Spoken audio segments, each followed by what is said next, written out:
Hello, everyone. My name is Juji, and I'm a human design reader, coach, and workshop facilitator.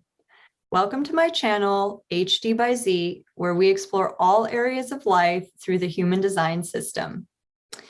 I wanted to hop on here real quick today and talk about something that is very close to my heart. I was recently doing a session for somebody who is open emotionally, like myself, and every time I do a session, I feel like I learn something new. But in this particular session, I felt like we dug really deep into this openness. And this was a revelation for me when I heard about it for the first time. So if you don't already know, being open emotionally means having an open or white solar plexus. And this means that you're actually a person who filters emotions. This was such an amazing thing to learn in the beginning because I always felt a little nuts. I always felt like I felt different around different people. If somebody asked me how I felt, I never really had an answer for that. And every day was different in terms of where I was in my emotionality. And when I understood that these emotions were here to move through me instead of something that I'm here to hold on to and take personally, it was an amazing thing to understand about myself. But the not self theme of having an open solar plexus is also avoiding confrontation and truth. And when I heard this for the first time, it really, really rang true. And I've been dissecting that layer by layer ever since. So over the last couple of years, I've had an opportunity to really look at my relationships through this not self theme. And I started to understand that actually I was really keeping people at arm's length. I had good friendships, good relationships, but there was always a divide somehow. There was always sort of this gap between myself and the other person. And the reason why this was is because I was avoiding expressing my own needs in a relationship. So one of the things that I was able to recognize through years of being able to observe this about myself is that I used to tell myself the reason why I didn't express my needs to other people is because they either couldn't handle it or I was going to hurt their feelings.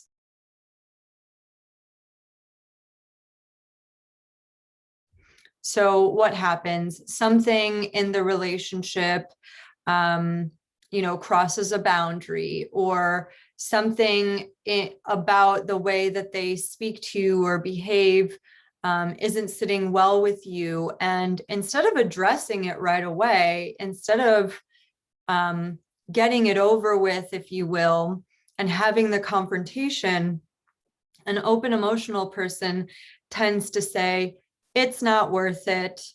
It's not that big of a deal. I can live with it.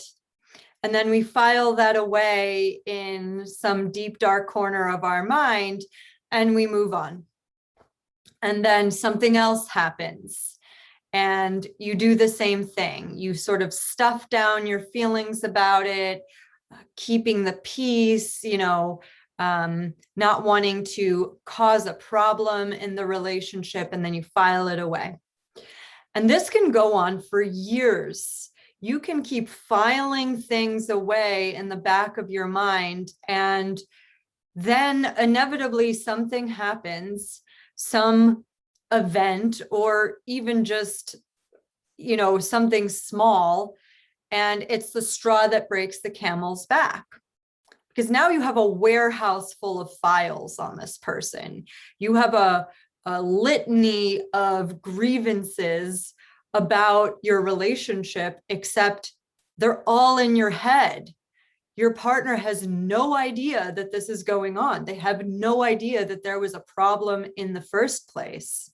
The way this actually played out in my own life is kind of dramatic. I was married for a number of years, and when I sat my husband down to tell him that I was leaving, he looked at me very puzzled and he said, "But I did everything right." And it sort of dawned on me that he had no idea why I was breaking up with him.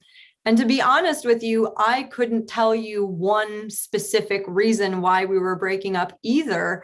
It's just that I had sort of reached this breaking point wherein I felt completely alone. I felt completely isolated. I felt completely unseen and unheard in our relationship.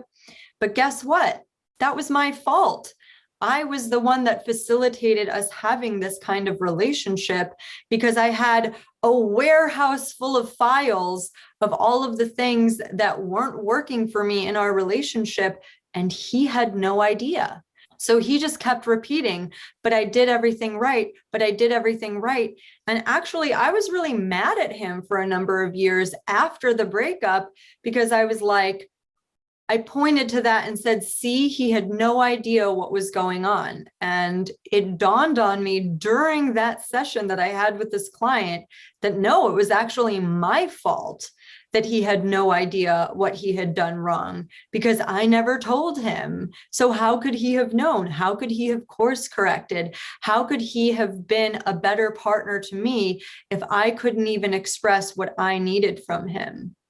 Now, in a lot of ways, I didn't know what I needed in a relationship. And now I have the language to express it because not only have I been studying human design, but I've also been, observing myself.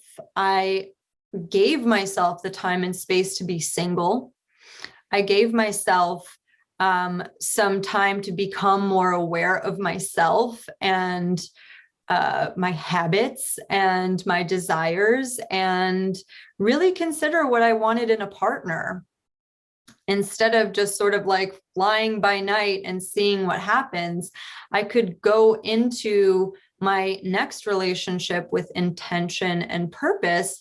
And now the foundation for a relationship that I'm creating from this space is about honoring both people and their needs and being able to express them in a way that is constructive and loving and actually creates the opportunity for my partner to course correct if he needs to, or be able to address things that may not be obvious to him, but I definitely don't have a filing cabinet. I don't even have a single file on anything that he has done wrong in the relationship, because either I'm able to get ahead of it or I am able to address it in the moment when it's happening without blame, without shame, without pointing fingers, and without having big blow up conversations, just being able to approach it from a space of clarity and love.